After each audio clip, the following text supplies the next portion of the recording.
ইরানের সঙ্গে আর উত্তেজনা বাড়াতে চায় না ইসরায়েল। রাশিয়ার প্রেসিডেন্ট পুতিন নিজেই জানালেন, ইসরায়েলের প্রধানমন্ত্রী নেতানিয়াহু তাকে অনুরোধ করেছেন যেন এই বার্তাটা ইরানের কাছে পৌঁছে দেন। গত ১৩ জুন কোনো কারণ ছাড়াই ইসরায়েল হঠাৎ ইরানের ওপর ভয়াবহ হামলা চালায়। তখন থেকে শুরু হয় ১২ দিনের ভয়ঙ্কর যুদ্ধ। এই যুদ্ধে ইসরায়েল টার্গেট করে ইরানের শীর্ষ সেনা কমান্ডার আর পরমাণু বিজ্ঞানীদের। অনেকে মারা যান, সাধারণ মানুষও রক্ষা পায়নি। পুরো দেশ জুড়ে রক্ত আর ধ্বংসের ছবি। আমেরিকাও নেমে আসে খেলার মাঠে।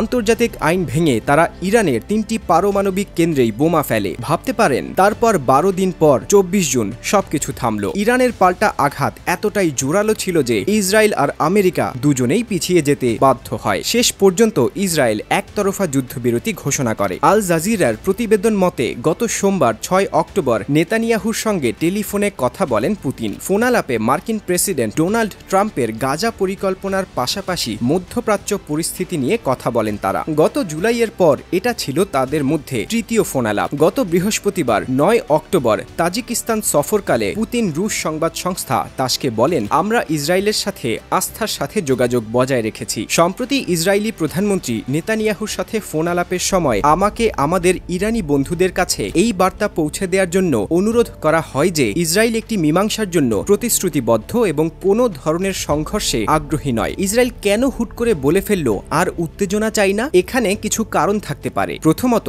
তাদের সামনে অনেক ফ্রন্ট খোলা। গাজা, লেবানন সীমান্ত সবই চাপ। সব জায়গায় যুদ্ধ চালিয়ে রাখা শক্ত। দ্বিতীয়ত, আন্তর্জাতিক চাপ। বিশ্বের বড় দেশ, জাতিসংঘ, মানবাধিকার সংগঠনরা সবই শান্তি চাইছে। তৃতীয়ত, অর্থনৈতিক মূল্য। যুদ্ধ চালিয়ে যাওয়া মানেই দামের উত্থান, রিজার্ভ ক্ষয়, আমদানিতে বাধা। তবে একথাও বলা যায়, না বলা মানে থামা নয়। যুদ্ধবিরতির রাতে অনেকটা যুদ্ধ প্রস্তুতির চক্রান্তও চলে। অস্ত্র মজুদ, গোপন পরিকল্পনা, মিডিয়ায় বার্তা সবই চালানো হয়। ইরানের দিক থেকেও হুমকি কম নয়। তারা বলেছে প্রয়োজনে রেঞ্জ বাড়াবে, ক্ষেপণাস্ত্র সংখ্যা বাড়াবে, এই ধরনের আঘাতের সক্ষমতা বাড়িয়ে রাখবে। ভবিষ্যতে কি হতে পারে? আমি ৩টা সম্ভাব্য দৃশ্য দেখতে পাচ্ছি। ১. শান্তিপথে অগ্রগতি। ২. দেশের মধ্যে গোপন চুক্তি হবে। যুদ্ধবিরতির মধ্য দিয়ে ছোট ছোট কূটনীতিক বন্দোবস্ত হবে। ২. শান্তির মুখোশসহ রণনীতি। মুখে বলবে শান্তি চাই, অথচ গোপনে অস্ত্র মজুত রাখবে। কখনো স্ট্রাইক দিয়ে দেবে। এই ধরনের ফের উত্তেজনা। ৩. সম্পূর্ণ যুদ্ধ। যদি ভুল বোঝাবুঝি বা আক্রমণ ঘটে, সম্পূর্ণ যুদ্ধ শুরু হবে। তাতে হাই প্রযুক্তি যুদ্ধ, ক্ষেপণাস্ত্র, ড্রোন সব থাকবে। তাহলে সাধারণ মানুষের কথা ভাবলে আপনার ঘরের দাম বৃদ্ধি পাবে, গ্যাস বিদ্যুৎ বিল বাড়বে, খাদ্য দামও ছাড়বে না। এই ধরনের পরিস্থিতিতে